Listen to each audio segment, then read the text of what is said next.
चीन क्यों रोक देता है कैलाश मानसरोवर की यात्रा।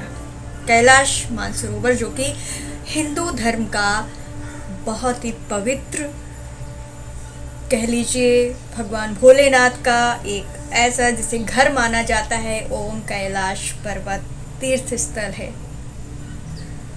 कैलाश मानसरोवर की यात्रा को लेकर चीन जब चाहे आपत्ति कर सकता है।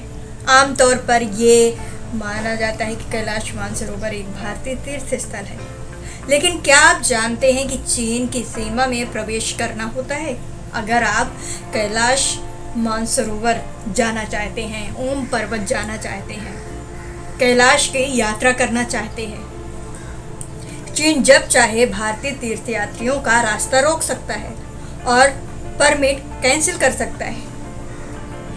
चीन का क्या असर है आखिर इस मानसरोवर पर। कैलाश यात्रा कर चुके एक यात्री हैं जिन्होंने अपना नाम उजागर नहीं किया। उन्होंने कुछ बातें शेयर की कि कैलाश मानसरोवर 3 बार गया हूँ। 2 रास्ते हैं, एक सिक्किम के रास्ते से होकर के, दूसरा नेपाल रास्ते से कैलाश मानसरोवर की यात्रा करनी होती है। इसके अलावा उत्तराखंड के पिथौरागढ़ के जरिए भी रास्ता है, लेकिन वो रास्ता बेहद लंबा है, बहुत दूर पड़ता है। तो ज़्यादातर लोगों को लगता है कि कैलाश मानसरोवर भारत में होगा, जबकि ऐसा नहीं है। आप समझिए कि आप नेपाल से जाएं या सिक्किम से जाएं, आपको चीन का बॉर्डर पार करना ही पड़ेगा। सरहद पार करने के बाद 5 दिन यात्रा करके आप मानसरोवर पहुंचते हैं, जहां दैचिंग बेस कैंप है। वहां से फिर आपको 3 दिन मानसरोवर की परिक्रमा करने में लगते हैं, फिर वापसी में 5 दिन और लगते हैं। तो ये समझ लीजिए कि चीन जब चाहे वहां इन यात्रियों को रोक सकती है, तीर्थ यात्रियों को रोक सकती है। एक तो बॉर्डर पर कि वो यात्रियों को रोक सकता है और उसके बाद यात्रियों के जत्थे को अपनी सीमा में जहाँ चाहे रोक सकता है, वापस कर सकता है, क्योंकि ये समान कानून है कि आप जिस देश में हैं उस देश के कानून का आपको पालन करना ही पड़ेगा। तो ये जो यात्री जाते हैं, तीर्थयात्री जो कैलाश पर्वत के लिए जाते हैं, उन्हें ये बातें जानना बहुत ज़रूरी है। मानसरोवर की यात्रा कठिन होती है, बर्फीले रास्ते पर चलना होता है। चीन में सरहद पार करने के बाद आप बस या कार से यात्रा कर फिर पहुंचते हैं दैचिंग के इलाके में, जहां बेस कैंप है।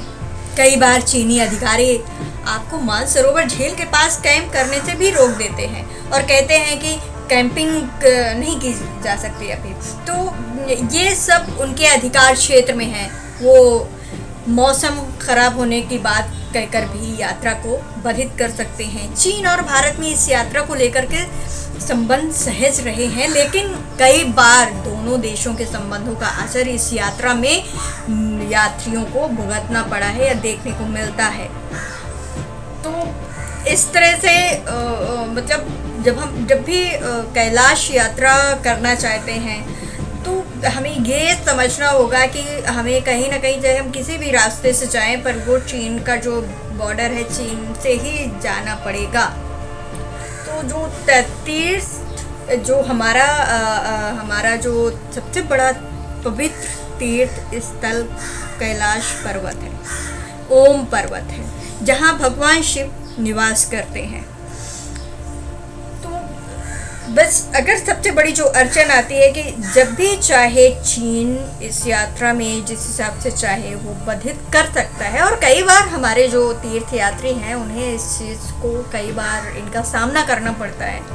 तो इन बातों को ज़रूर ध्यान में रखना चाहिए। खैर, हमारी जो सरकारें हैं वो बराबर कम्युनिकेशन करती रहती हैं, तो ऐसे बहुत कम प्रॉब्लम आती है, बट कभी कभी चीन है करता रहता है। आई होप गाइस ये वीडियो आपको पसंद आएगा।